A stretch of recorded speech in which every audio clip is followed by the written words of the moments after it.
Hola a todos, mi nombre es Ángeles Sever, soy médico de familia en el Centro de Salud de Embarcaciones de Tres Cantos. Agradezco a la Universidad Popular de Tres Cantos haberme invitado de nuevo a trabajar con ellos. El tema de esta presentación va a ser la pandemia que estamos sufriendo por el coronavirus, este enemigo pequeño que nos ha tapado la boca a todos. Y antes de empezar, recordaros que cualquier duda podéis enviar un correo a la Universidad Popular para poder desarrollar algún tema más monográficamente en otras presentaciones.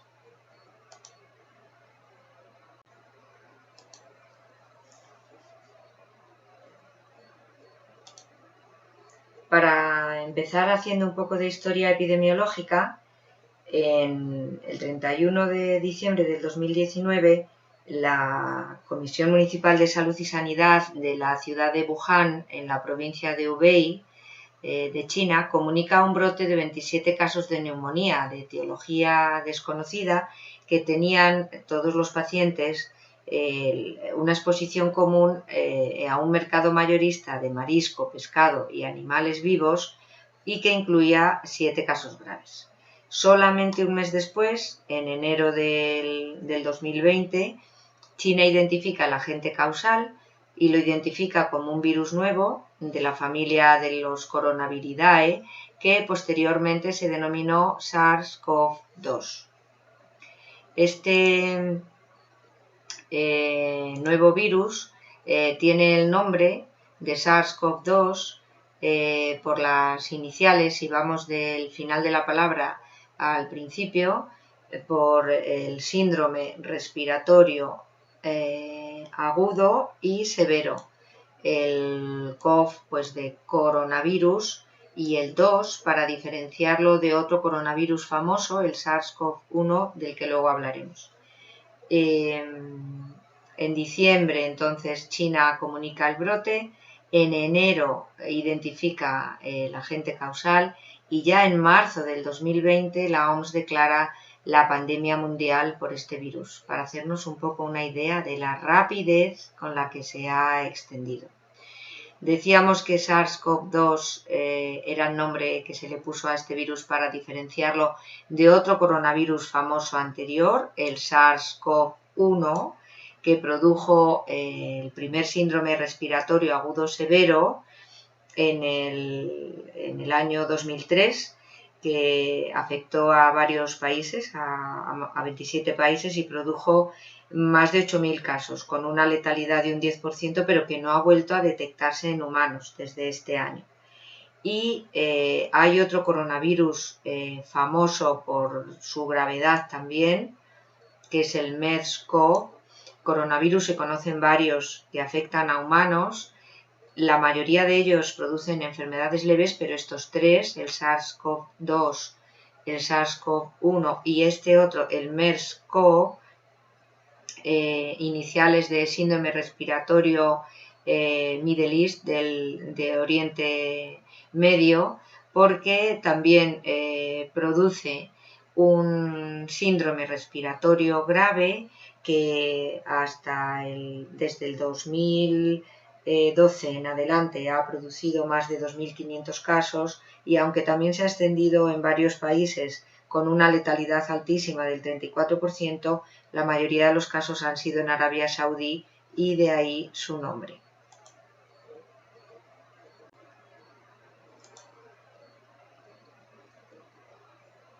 Respecto a la fuente de infección, esta enfermedad se considera una enfermedad zoonótica, es decir, que la fuente de infección pudo ser o puede haber sido un animal, y aunque la mayoría de las enfermedades zoonóticas cuando pasan a humanos pierden virulencia, desgraciadamente en esta infección por coronavirus, por SARS-CoV-2, aún no se ha producido esa disminución de la agresividad en la enfermedad.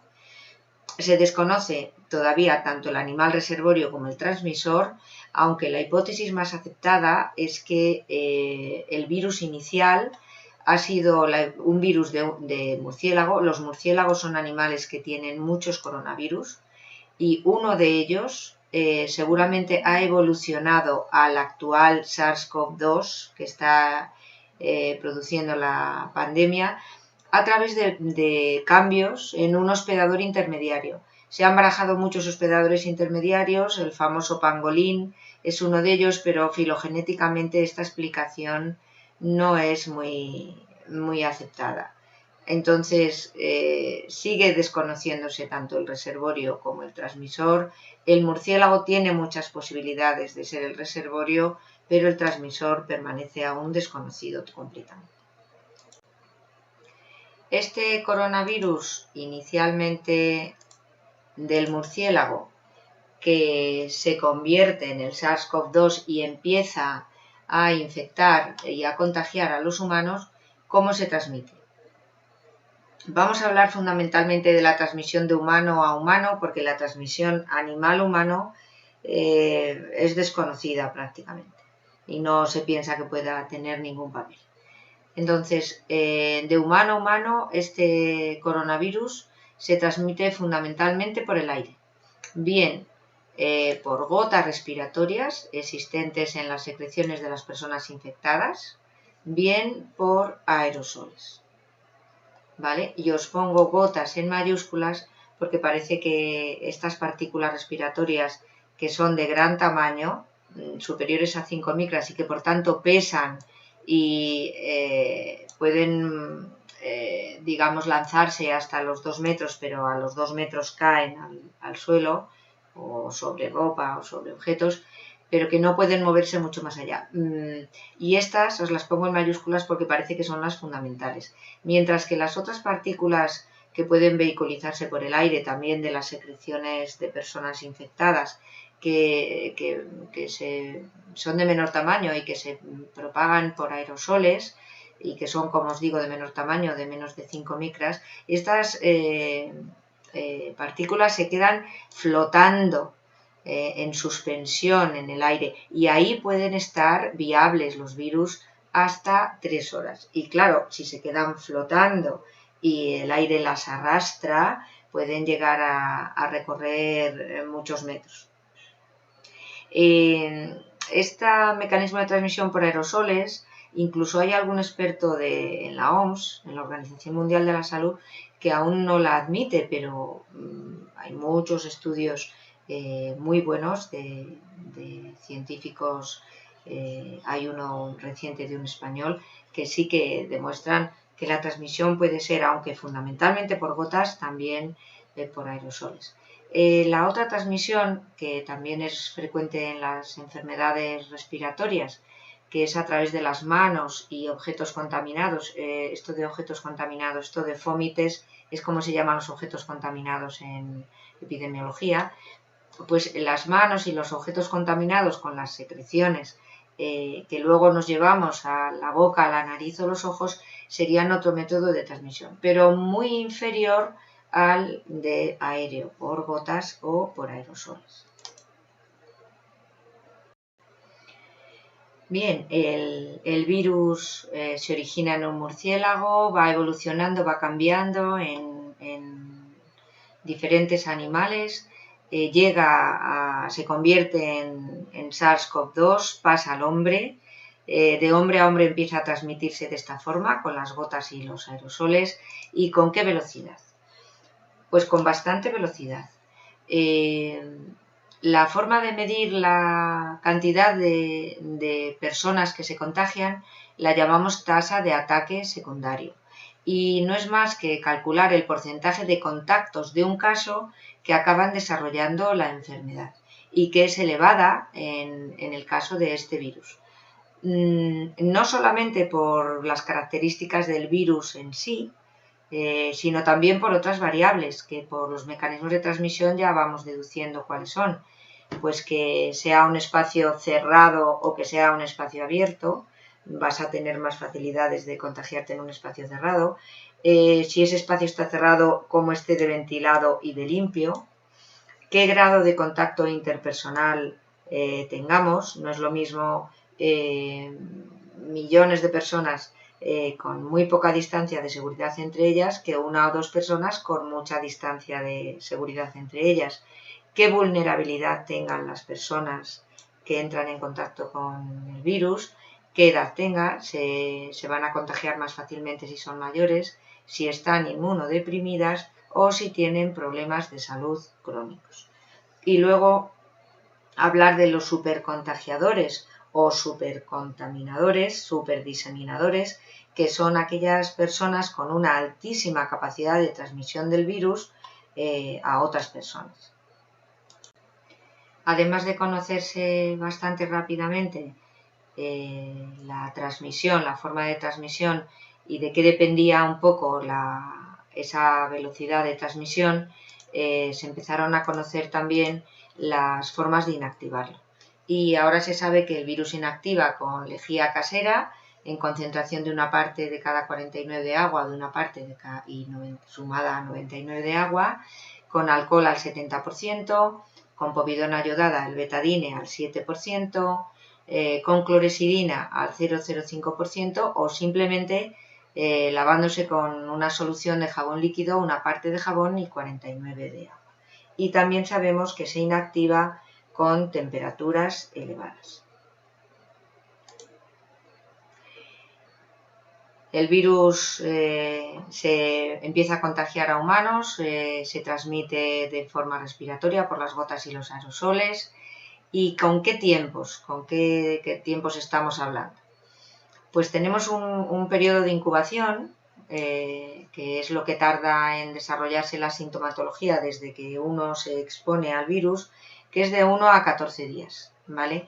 Y se sabe que se tardan de 1 a 14 días en desarrollar los síntomas, pero empiezas a contagiar, empiezas a transmitir 1 o 2 días antes de iniciar los síntomas, ¿de acuerdo? Y de ahí el peligro, por una parte, de los asintomáticos, en los que no tienes periodo inicial, no sabes a partir de qué momento empiezan a contagiar, y también del 1 o 2 días previos a iniciar los síntomas, en los que ya están contagiando los casos, pero todavía no se sabe. Luego, la duración media de los síntomas, que es aproximadamente de 2 semanas en enfermos leves y más larga de 3-6 semanas en los graves, y la duración total posible de los síntomas, luego lo hablaremos, que es desconocida. Llevamos meses de epidemia y hay personas, afortunadamente pocas, pero que siguen durándoles los síntomas. Algunos síntomas, y esto hace que la duración total de la enfermedad hasta ahora posible es desconocida. Otro tiempo importante es el tiempo medio desde que se inician los síntomas hasta que se desarrollan síntomas graves, y este tiempo medio viene a ser de 1 semana a 10 días. Por eso decimos que, aunque es verdad que en medicina todo es posible, pero que pasadas 2 semanas, si se ha tenido sintomatología, ya es más raro que la enfermedad se vaya a agravar. ¿Y cuáles son esos síntomas? Hay 2 formas de presentar la enfermedad, de una forma leve o de una forma grave. Entonces, si presentamos la enfermedad de una forma leve, podemos tener fiebre o décimas o no tener ni siquiera décimas, pero tener fiebre o al menos décimas es bastante habitual.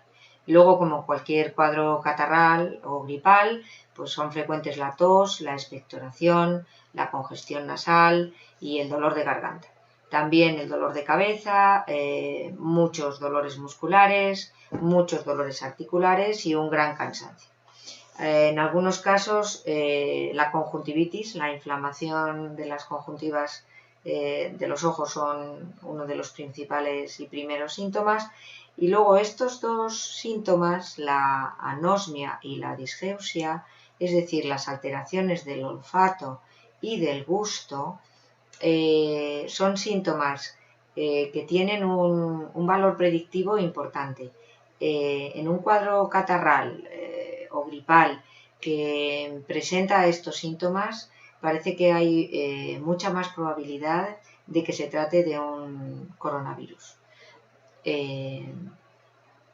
no suponen gravedad, simplemente suponen ponernos más en la pista de que puede ser la causa el coronavirus. También puede haber sintomatología digestiva, diarrea, náuseas, vómitos y lesiones cutáneas de varios tipos, como en prácticamente todas las enfermedades víricas. Estos serían los síntomas del COVID leve, pero también existe una forma de desarrollar la enfermedad de forma grave. ¿Por qué se produce el COVID grave? No se sabe exactamente por qué unas personas desarrollan un COVID grave y otras no, pero sí se conoce el mecanismo, lo que ocurre en el organismo y por lo que se desarrolla este COVID grave. Si normalmente en el organismo, cuando hay una infección de cualquier tipo, se ponen en marcha las células que nos defienden de las infecciones, que se llaman linfocitos, y si estos linfocitos en el COVID leve lo que hacen es luchar con éxito contra el virus y solo contra el virus y destruirlo, lo que ocurre en los casos de COVID grave es que estos linfocitos se vuelven como locos, se vuelven aberrantes y responden en exceso y destruyen no solo el virus, sino también las propias células pulmonares y resulta en un desastre. Estas células normalmente liberan sustancias proinflamatorias que se llaman citoquinas. Si en una infección de curso leve la liberación de estas citoquinas se hace de forma controlada y para destruir solamente el virus, en las evoluciones graves la liberación de estas citoquinas es a lo bestia y la respuesta inflamatoria que se produce se amplifica, de tal manera que se destruyen las propias células pulmonares, que se dañan los capilares, los pequeños vasos sanguíneos que llevan la sangre a todos los órganos del cuerpo. En esos pequeños vasos sanguíneos se activan los factores de la coagulación, se producen embolias, se producen trombosis y finalmente hay un fallo multiorgánico, no solamente del pulmón, sino del corazón, los riñones, el cerebro y todo el organismo en general. Y esta respuesta amplificada inflamatoria, esta tormenta de linfocitos aberrantes y citoquinas, es lo que acaba produciendo la clínica del COVID grave. Que son las neumonías bilaterales de los dos pulmones y además afectando extensamente a todas las partes del pulmón, el síndrome de distrés respiratorio agudo, que el pulmón se daña tanto que no puede funcionar para respirar, y entonces es cuando hay que pensar en respiradores y en intubar a la persona y en ingresarla en UBI, el tromboembolismo pulmonar, los problemas coronarios y cardíacos que son muy frecuentes en las evoluciones graves del COVID, el infarto de miocardio, la insuficiencia cardíaca y las arritmias, los accidentes cerebrovasculares, ictus, hemiplegias y las infecciones secundarias. Estoy diciendo todo el rato el COVID, pero debería decir la COVID porque la sigla D, la letra D, pertenece a disease, enfermedad, que es femenino.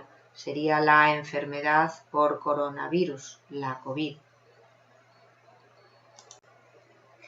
Bien.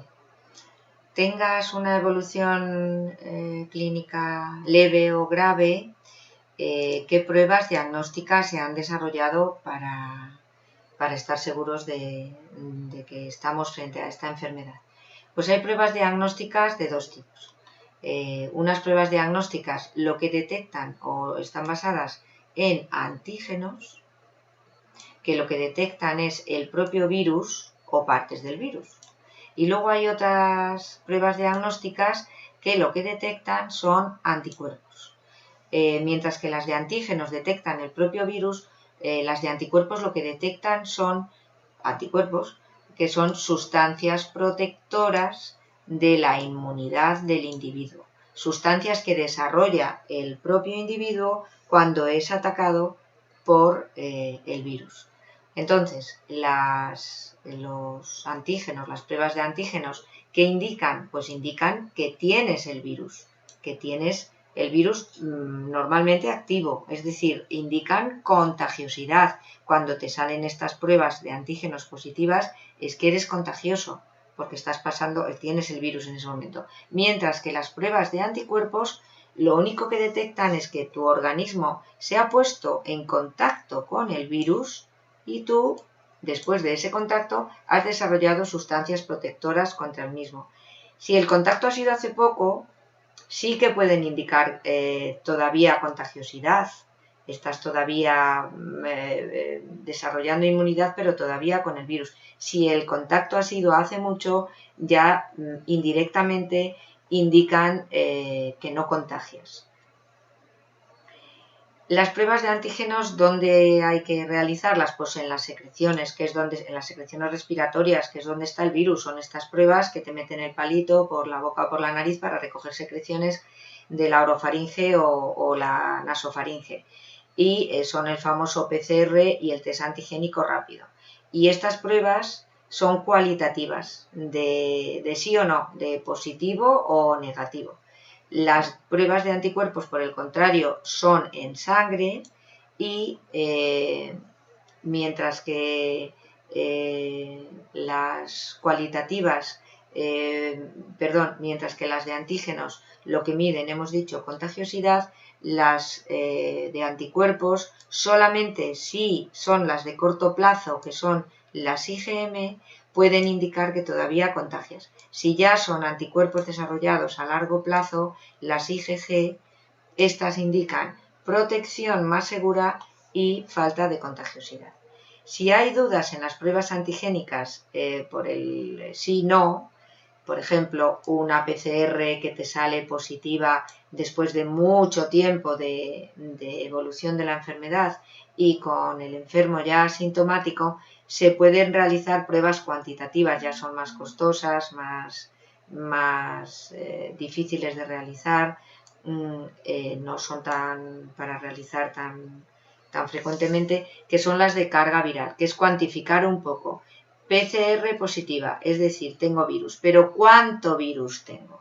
Porque a lo mejor tengo ya tan poco que no contagio. Estas son las pruebas que se llaman de carga viral, que si es de alta carga viral indican alta contagiosidad, pero si son de baja carga viral son tranquilizadoras porque significa que ya no se contagia. Repasando pues, las pruebas de antígenos, el palito por la nariz, PCR o test antigénico rápido, la diferencia es que la PCR necesitas 24-48 horas para el resultado y el test antigénico rápido lo tienes en 15 minutos, ¿vale? Estas detectan el virus, indican contagiosidad, ¿vale? Mientras que las de anticuerpos son en la sangre, miden sustancias protectoras, indican contacto previo con el virus y se dividen en IgM si son a corto plazo o IgG que son a largo plazo. Las más seguras respecto a que ya estás protegido frente a la enfermedad y ya no contagias, las IgGs. ¿Cómo unir todo esto? De los tiempos, de las pruebas antigénicas. Vale, en esta figura que aparece en varias publicaciones, sobre todo yo la he cogido de la del Ministerio de Sanidad, pues aunque parece un poco liosa, se ve bastante bien cuál es el periodo de contagiosidad y cuándo se hacen positivos los anticuerpos y cuando se tiene positiva las pruebas antigénicas. Entonces, este punto de comienzo se referiría a la exposición y este otro punto se referiría al inicio de los síntomas. Y estas 4 barras indican gráficamente la evolución de los pacientes asintomáticos, de los pacientes con síntomas leves, de los pacientes con síntomas graves y de los pacientes críticos. Entonces, los colores significan el rojo, que la enfermedad es muy transmisible, muy contagiosa, el naranja, que ya es poco, que empieza a ser transmisible, pero todavía no es muy transmisible o ha dejado de ser transmisible, y el verde, que ya no es transmisible. Bueno, pues si veis la evolución de los asintomáticos y leves, vamos a verla en conjunto, es muy parecida. Veis que en el momento de la exposición no son contagiosos, empiezan a serlo, pero fundamentalmente 2 días antes del comienzo de los síntomas en los que desarrollan sintomatología leve, y esto es igual también para los graves y los críticos, es hasta 2 días antes de empezar con los síntomas, no se es muy contagioso. Desde 2 días antes en adelante es cuando se es más contagioso. Y esta posibilidad de contagiar se extiende en los que tienen síntomas hasta la semana. Y como mucho hasta la segunda semana. Luego ya la contagiosidad es nula. Si nos vamos a mirar en qué momento sale positiva la PCR, vemos que la PCR de asintomáticos y leves, esta columna de aquí, es más tupido este color en el momento en que los asintomáticos y los leves son más contagiosos. Desde 2 días antes de comenzar la sintomatología hasta como mucho 14 días después. Por eso los iniciales periodos de aislamiento y cuarentena eran de 14 días, luego cuando se vio que fundamentalmente eran los primeros 10 días se redujeron a 10 días, ¿vale? Con los graves y los críticos la contagiosidad es diferente y aquí no se puede uno fiar tanto del tiempo transcurrido, de las 2 semanas, porque si veis, los graves siguen contagiando posiblemente más allá de las 2 semanas y sobre todo los críticos que pueden contagiar durante toda la evolución hasta el fallecimiento. Y aquí las PCRs, ¿vale? Las pruebas antigénicas también se van a mantener positivas, ¿vale? Todo a lo largo mucho más tiempo de la enfermedad. ¿Qué pasa con los anticuerpos? Que son estos dos. Esta no le hagáis mucho caso, que son los anticuerpos totales y se presta error. Pues que primero aparece la IgM, veis que en los casos asintomáticos y leves empieza a aparecer aproximadamente a la primera semana de inicio del desarrollo de los síntomas. Por eso, cuando te sale positiva la IgM, pero todavía no te ha salido positiva la IgG, se dice que puede ser todavía contagioso, pero que ya has tenido contacto con la enfermedad y ya a partir del día 10 y sobre todo del 14 empieza a positivizarse la IgG. En casos asintomáticos y leves esto indica que ya estás protegido y que ya no contagias. Pero si os dais cuenta, para los casos graves y críticos, la IgG y la IgM, sobre todo la IgG, pueden indicar que ya has desarrollado inmunidad. Puede que estés protegido de una siguiente exposición, pero desde luego no indican que hayas dejado de ser contagioso. Si pasamos ya a la distribución por edad y sexo, pues esta enfermedad afecta más a mujeres, un poco más a mujeres, pero en varones es más alta la proporción de graves, ¿vale? Y la franja de edad más afectada, sobre todo en la primera ola, fue la de 50 a 60 años. La más afectada para sufrir hospitalización, la de 70 a 79 años, y para fallecer de 80 a 89 años. En la segunda ola ha disminuido la edad tanto de los más afectados como de los hospitalizados, como de los ingresados en UBI, pero no ha variado la de fallecimientos, que sigue siendo mucho más frecuente en los que tienen 80 años y más de 80 años. Y ahora quisiera hablaros un poco de las formas de medir la enfermedad, o más bien de cómo debemos fijarnos siempre en el denominador de las proporciones cuando hablamos de enfermedades infecciosas y de enfermedades en general. Y cómo es un poco baladí pues comparar proporciones entre países, entre comunidades, a veces incluso entre hospitales, cuando no estamos comparando las mismas cosas porque no estamos utilizando el mismo denominador.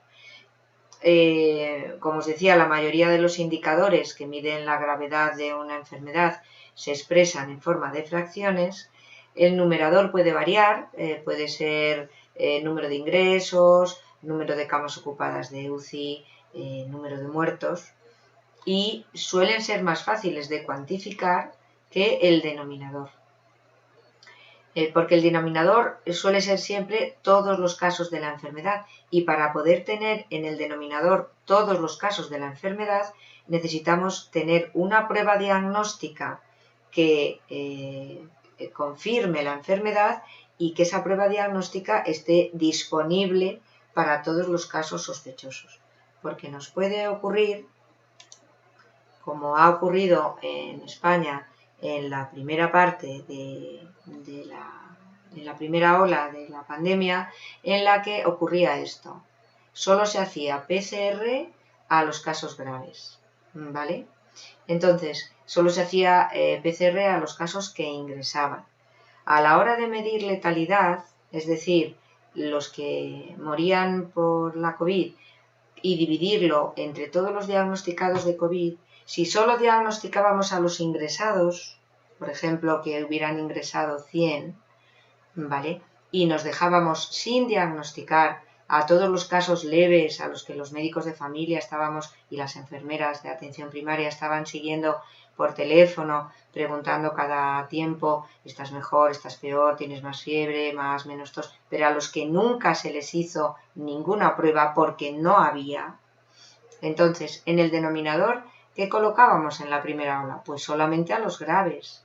Claro, si calculábamos los muertos, 10 muertos, por los diagnosticados, que solo eran 100, nos salía una letalidad altísima, del 10%, y nos salían resultados de enfermedad grave o muy grave.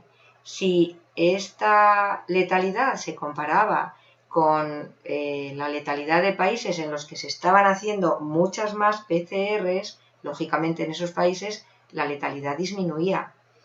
Por eso os digo que siempre hay que mirar en el denominador. ¿Qué está pasando ahora?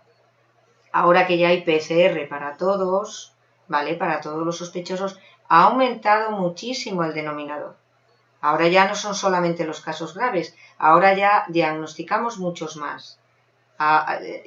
Es un número hipotético porque el denominador se ha multiplicado mucho más que por 10, pero bueno, con que se haya multiplicado por 10 y ya no sean 100 sino 1000 diagnosticados, ya la letalidad baja al 1%. Entonces, esta letalidad del 1% ya es de enfermedad menos grave, no es ni mucho menos que se te muera el 10% de los enfermos. Se te muere ya solamente el 1%, bueno, que también es mucho, pero se te muere ya el 1% de los enfermos. Es una letalidad mucho menor. Y si vamos aún a otro ejemplo, y por no herir susceptibilidades, he puesto solamente la comunidad A y la comunidad B, si veis este porcentaje de ancianos fallecidos en residencias, y nos dicen por el periodista de turno, no, la comunidad A lo ha hecho fenomenal porque solo se le ha muerto un 1%, los ancianos fallecidos en las residencias ha sido del 1%, mientras que la comunidad B lo ha hecho mucho peor porque los ancianos fallecidos en las residencias en la comunidad B ha sido un 10%. Así a primera vista, desde luego, era para felicitar a la comunidad A. Pero si nos vamos a mirar qué cuentas se han hecho la comunidad A y la comunidad B, y nos encontramos con que en los dos casos lo que han contado ha sido en el numerador los fallecidos en la residencia, que si la comunidad A tenía solamente había fallecido uno en la residencia, para la comunidad B habían fallecido 10. Y para un mismo número de ancianos en las dos comunidades, ¿vale? Pues en esta comunidad, en el numerador ponemos un 1, en el denominador ponemos un 100, pues efectivamente había fallecido un 1%, mientras que en la comunidad B, que habían fallecido 10 ancianos en residencia, entre todos los 100 ancianos de la comunidad en total, nos quedaba un 10% de fallecidos en residencias. Pero es que no hay que dividir por todos los ancianos de la comunidad. Lo que hay que poner en el denominador son los ancianos que están ingresados en las residencias. Lo que hay que saber es, de todos los ancianos ingresados en las residencias, ¿cuántos en esa comunidad, cuántos se me han muerto? En el hipotético caso de, esto es un poco llevado al extremo, de que en esa comunidad hubiera muy pocos ancianos ingresados en residencias, solo uno, si resulta que se ha muerto ese, ya no estamos hablando de un 1% de mortalidad. ¿De cuánto estamos hablando? Estamos hablando de un 100%. Se nos han muerto todos los ancianos que vivían en residencias en esa comunidad.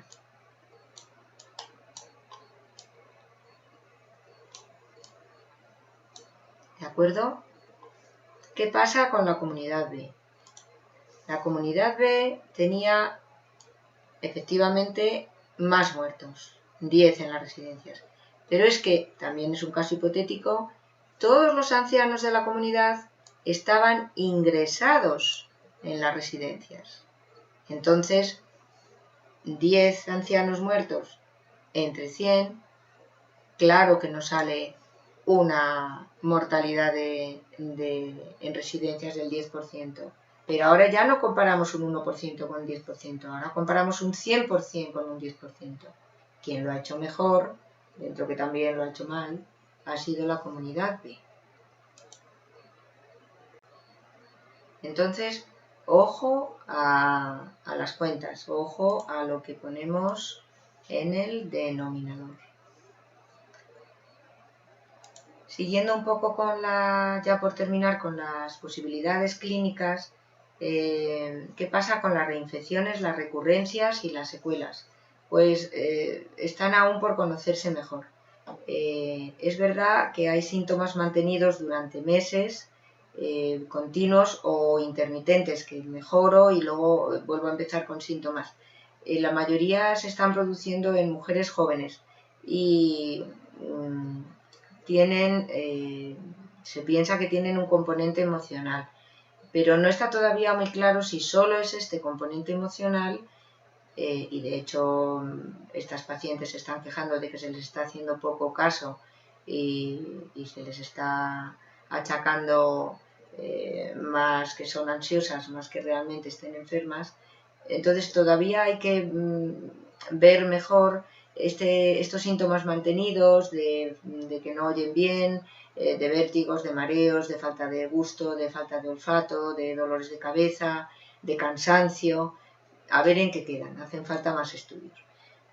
Luego están las recurrencias, que son aquellos casos en los que se negativiza la PCR y mejoran, pero luego vuelve a aparecer la PCR de nuevo positiva. Y esto se sabe porque vuelven a aparecer síntomas y se les vuelve a hacer la PCR, o porque esto es muy frecuente en sanitarios, se les hace una PCR de control y aunque ya no tienen síntomas y aunque se les ha negativizado antes, vuelve a salir positiva. La explicación que se le está dando a esto es que son falsos positivos con cargas virales muy bajas y que por tanto no contagian. Pero como todo, nunca al 100% de seguridad. ¿Y qué pasa con las reinfecciones? Pues parece que la explicación a las reinfecciones, es decir, que te infectes otra vez por otro coronavirus cuando ya tenías anticuerpos, es que sea un coronavirus diferente. ¿Vale? También con todas las dudas de que todavía hay que estudiarlo mejor. Sabéis que hay una cepa asiática, una cepa europea. Bueno, pues si primero lo pasaste de una cepa asiática y luego lo pasas de una europea, pues puedes tener una reinfección. Sería un poco como el virus de la gripe, que va variando cada estación, cada año. Y respecto a las secuelas de la infección, la más temida es la fibrosis pulmonar, pero también hay que esperar más tiempo a ver pues cuál es el porcentaje de enfermos que la desarrollan, si son todos los leves o también si son todos los graves, o también los leves la pueden desarrollar. y también hay que ver cómo evolucionan las complicaciones de otra sintomatología grave, pues cuáles son las secuelas de los ictus, cuántas personas se recuperan de las focalidades neurológicas, de las hemiplegias, cuántas se quedan en silla de ruedas. Hay algunas personas a las que ha habido que amputarlas una extremidad por una gangrena secundaria o una embolia de las mismas, y luego también hay que ver cómo evolucionan las complicaciones y las secuelas de los que han estado mucho tiempo en UCI. ¿Qué factores se asocian a gravedad? Y antes de explicaros los factores que se asocian a gravedad, os cuento un poco con este dibujo cómo es el virus. Entonces, el virus, como todos los virus, tiene una parte de material de genoma, donde lleva el RNA del virus, que es como el manual de instrucciones a partir del cual luego se va a sintetizar más virus. Este material, como es el fundamental, lo lleva protegido en una cubierta y rodeando esta cubierta hay unas espículas, unas puntas, que son los que forman la corona. Y formando esta corona está una proteína que se llama la spike protein, la proteína de la punta, la proteína S, ¿vale? Que es la que el virus va a utilizar para fijarse en esta horquilla verde, que es un receptor que tienen las células humanas en su membrana. A través de la proteína de la corona, el virus se fija al receptor. Al fijarse, la célula digamos que lo reconoce, es engañada, lo ingresa le permite el paso al interior de la célula, y a partir de ahí el virus consigue encuadrar su material genético dentro del material genético de la célula y utilizar la célula no para el bien de la propia célula, sino para el bien del propio virus, para producir más virus e infectar más células. Y este receptor, esta horquilla, tiene también interés para explicaros dentro de los factores asociados a la gravedad, que son fundamentalmente dos: la edad igual o superior a 80 años y las enfermedades cardiovasculares, con particular atención a la hipertensión. El por qué se piensa que esta enfermedad, que las enfermedades cardiovasculares son los hipertensos particularmente susceptibles a padecer la enfermedad y a que ésta sea grave. Pues porque los enfermos cardiovasculares y los hipertensos tienen muchas horquillas de estas, tienen muchos receptores AC2. Entonces, si tienen muchos, tienen más posibilidad, o podrían tener más posibilidad, de que se fijaran muchos virus y que muchos virus entraran en la célula y se produjeran evoluciones de mayor gravedad. Otros factores asociados a la gravedad son la diabetes, las enfermedades respiratorias crónicas, la bronquitis crónica y el asma, el cáncer, los pacientes que tienen los inmunodeprimidos, el embarazo, otras enfermedades crónicas de riñón, de hígado, el tabaco y la obesidad. ¿Y qué otros grupos de personas especiales tenemos? Bueno, pues por una parte tenemos a los niños y adolescentes, y aquí tenemos que decir que los niños y los adolescentes, sobre todo los niños, tienen como menos capacidad de transmitir la infección, se contagian menos, la padecen de forma más leve y no tienen tanta capacidad de contagiar. Por eso es que en las escuelas y en los institutos, sobre todo en las escuelas, la transmisión niño-niño no es tan eficaz, y tampoco la de niño-adulto, niño-profesor, y por tanto no parece que los profesores tengan más riesgo de ser contagiados, porque los niños no tienen mucha capacidad para contagiarla. Es más, la mayoría de las veces el niño se contagia del adulto. Sí que puede existir transmisión profesor-profesor.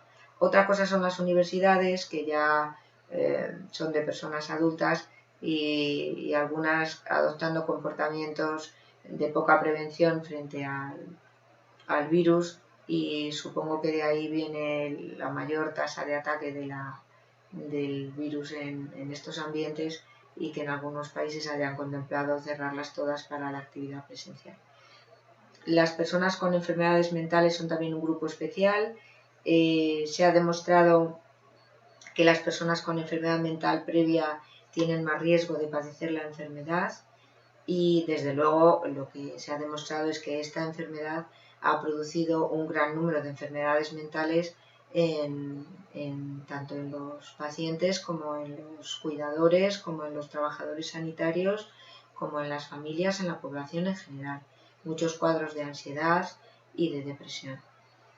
Los centros sociosanitarios de mayores, pues todos sabemos que han sido los más castigados por la enfermedad. Se juntan varias cosas, hay muchas personas de más edad, están más juntas, los profesionales de estas entidades no han tenido al principio muchos recursos, ni en personal, ni en medios de prevención, ni tampoco se les ha informado bien, y bueno, se ha juntado todo.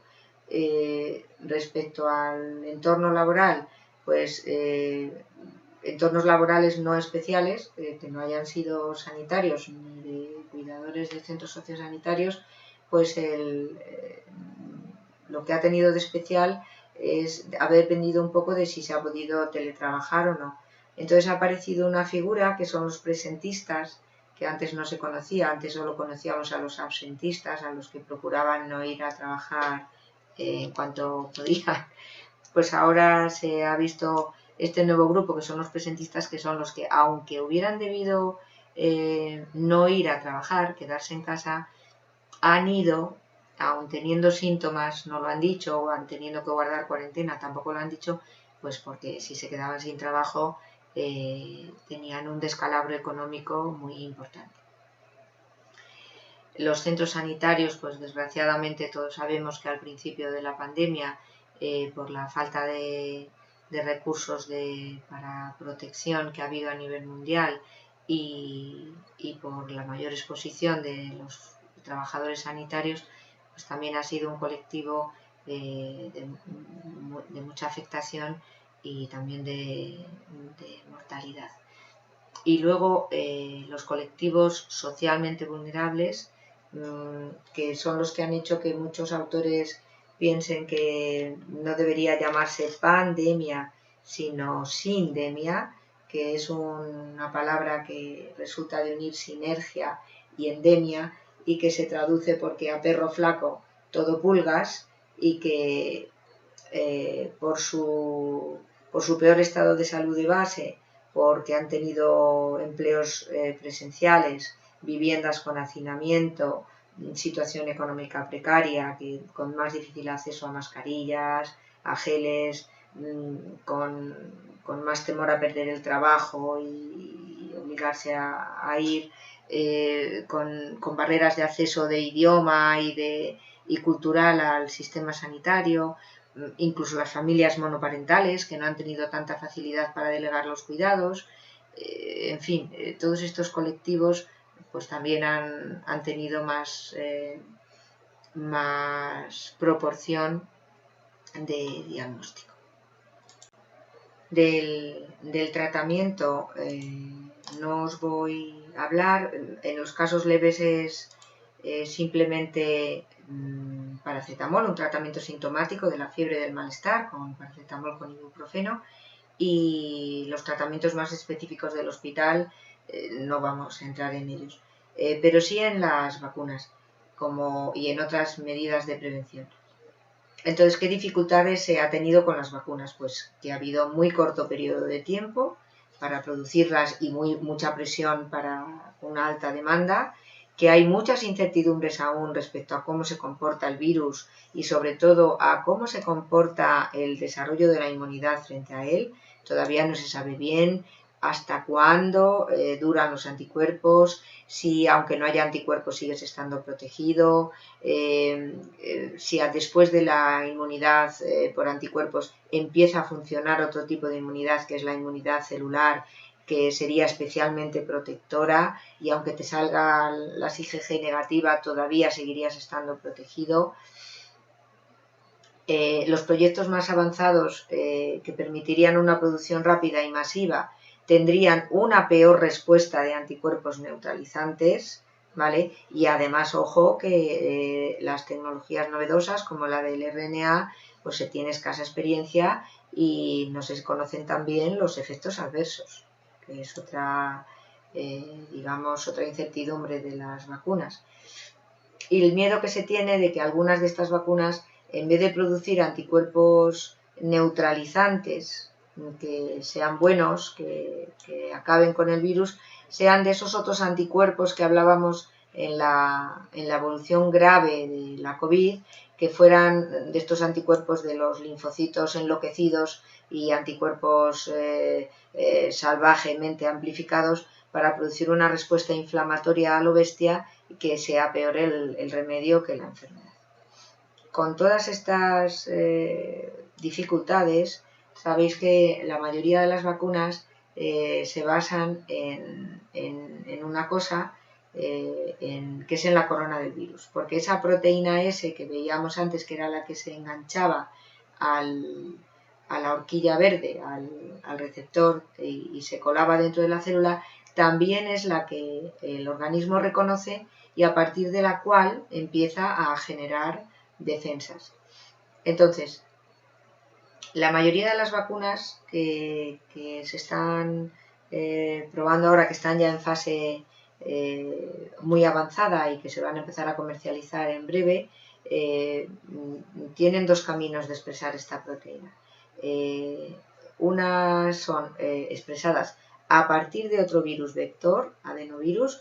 Para entenderlo así un poco de forma burda, es como si le quitáramos la corona al coronavirus y se la pusiéramos a otro virus y eso fuera lo que utilizáramos de vacuna. El organismo reconocería la corona aunque estuviera puesta en otro virus y elaboraría anticuerpos frente al coronavirus y la siguiente vez que nos pusiéramos en contacto con él estaríamos protegidos. Y coger la proteína S y introducir en el organismo la parte del RNA, el libro de instrucciones del virus, esa parte del libro de instrucciones en la que se explica cómo se produce la corona, ¿vale? Entonces, esta vacuna del adenovirus es la de Oxford, y estas a partir de mRNA son las dos norteamericanas, tanto la de Pfizer como la de Moderna. Todas las que son por proteína S necesitan ser potentes, y por eso es porque van pinchadas, porque solo llevan una proteína. Entonces, puede que haya otras partes del virus que también produzcan defensas, y estas solo llevan esta proteína, son más fáciles de investigar, de desarrollar y de producir.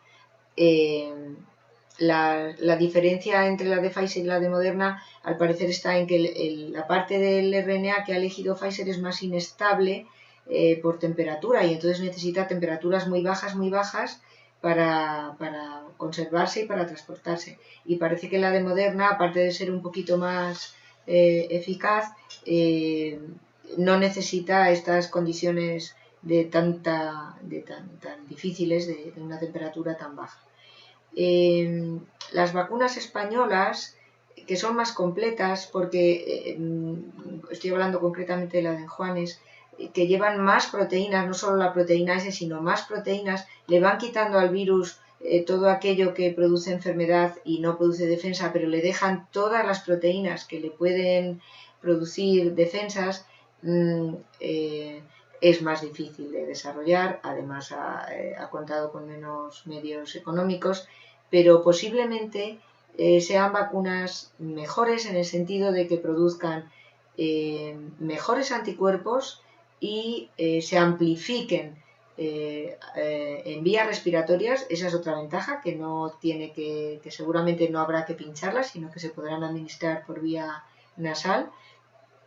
y se amplifiquen y no necesiten repetirse como estas otras vacunas que seguramente habrá que poner varias dosis, pero hay que esperar más meses. Ojalá que sea para finales del 2021, ojalá también que para entonces haya en España alguna fábrica propia de vacunas, que parece mentira que 47 millones de personas y no tengamos una fábrica propia de vacunas humanas. Hay buenas para vacunas veterinarias, a ver si sale algo bueno del consorcio actual entre el CSIC, las vacunas veterinarias, y tenemos una de vacunas humanas en España en breve.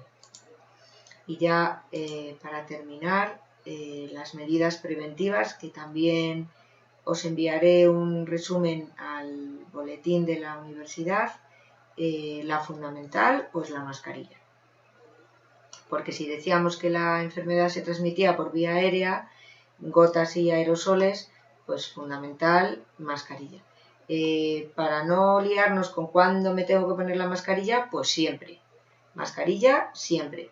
Solamente os he puesto las excepciones, que son muy pocas. Los menores de 3 años, las personas con dificultad respiratoria que puede haberse agravada por el uso de la mascarilla, la falta de autonomía para usar la mascarilla, bien por discapacidad o por dependencia grave, las alteraciones de la conducta que hagan inviable usar una mascarilla, las actividades incompatibles, comer, beber, deporte intenso, y cada vez menos se considera lo del deporte intenso. Ya nos vamos quedando solamente con que lo único incompatible es comer y beber. Hay que procurar hacer deporte con mascarilla, o si estás en el domicilio habitual, y por supuesto, sobre todo, si estás solo.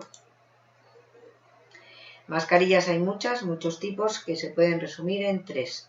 Las higiénicas, las quirúrgicas y las FFP2 y FFP3, sobre todo las FFP2. Entonces, mascarillas higiénicas. Bueno, pues estas son de múltiples materiales, fundamentalmente son estas de tela, que pueden o no tener filtro, que pueden o no cumplir la normativa, y que cada vez en más autonomías no se permite su uso en los centros sanitarios. Las mascarillas quirúrgicas son estas que son azulitas y blancas, son un producto sanitario, y lo que limitan estas mascarillas fundamentalmente es la emisión de gotas y de aerosoles. Es decir, protegen a los demás. Si yo la llevo puesta, no me protegen a mí, pero yo estoy protegiendo a los demás de no contagiarles con mis gotas y mis aerosoles el coronavirus.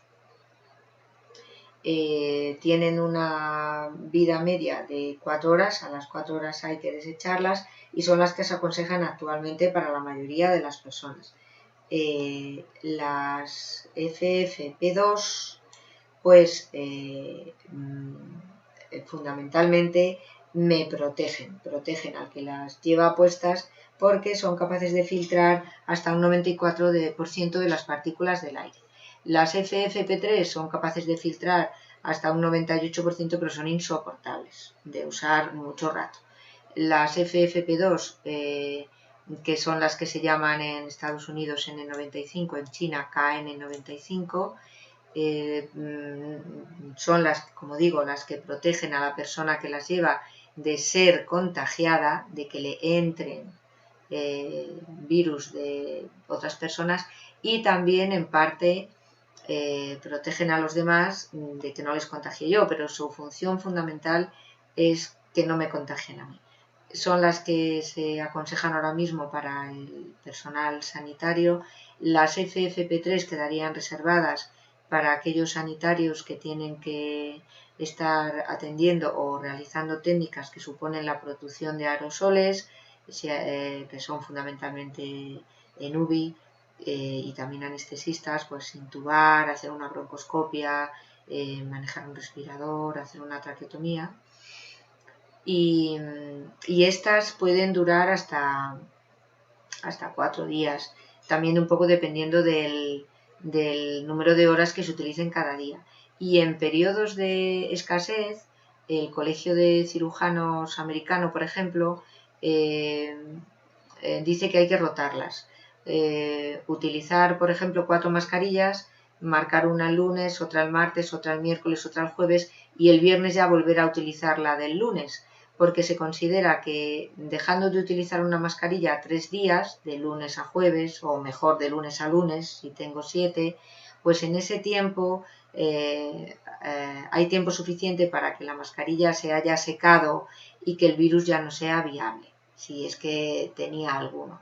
Y de esa forma poder utilizar las FFP2 más tiempo. Pues si tienes 7, pues a lo mejor hasta 4 semanas. ¿Qué pasa con las mascarillas con válvula de exhalación? Pues que no deben utilizarse porque con esa válvula de exhalación lo que estoy haciendo es que estoy eliminando por la válvula todos los posibles virus que yo pueda tener. Entonces, mejor no utilizarlas. Y luego las mascarillas dobles, que es me pongo una de tela y encima una quirúrgica, me pongo una FFP2 y encima una quirúrgica, pues también cada vez se desaconsejan más. Pero bueno, hay casos especiales que me da alergia la quirúrgica o la FFP2, bueno, pues entonces me pongo una de tela más suavecita de algodón en contacto con la piel y encima me pongo una quirúrgica, menos da una piedra o una FFP2, o también si la FFP2 me hace muchísimo daño en las orejas porque tiene unas gomas insoportables y no me hago bien con los salvaorejas, pues también una solución menos mala, me pongo la FFP2 y encima la sujeto con una quirúrgica. Pero en general mejor usar solo la quirúrgica para población en general. Estoy evitando contagiar a los otros y reservar la FFP2 pues para personas con mucho riesgo, para personas mayores, para personas inmunodeprimidas, para personas con problemas cardiocirculatorios, todos esos grupos que vimos antes, y para sanitarios.